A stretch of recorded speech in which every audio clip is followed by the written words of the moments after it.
બહુ જ ટેસ્ટી અને ઇઝીલી ફટાફટ બની જાય ઘરમાં પડેલી સામગ્રીથી જ એવી રગડા પેટીસ. આંબલીને ગોળની ચટણી પણ બનાવવાની છે.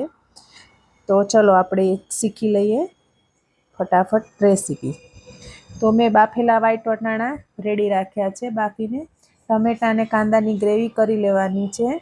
પછી આપણે એનો વઘાર કરી લઈએ. વઘારમાં હિંગ અને લસણવાળું મરચું. લસણવાળું મરચું ન હોય તો તમે લીલા મરચાં અને લસણની પેસ્ટ પણ નાખી શકો છો. પછી હળદર અને પછી ટમેટાની પ્યોરી.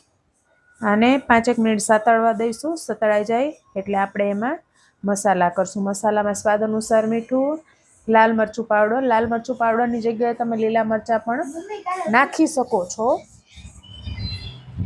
ગરમ મસાલો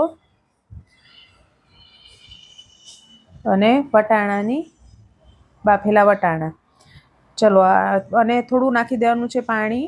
એ થાય ત્યાં સુધીમાં આપણે પેટીસ બનાવી લઈએ. પેટીસમાં સ્વાદ અનુસાર મીઠું, બાફીના બટેકામાં અને ગરમ મસાલો. એમાં ધાણા પણ નાખવાના છે પણ હેરીને ધાણા નથી ભાવતા એટલે મેં નથી નાખ્યા, પણ તમે જરૂરથી નાખજો.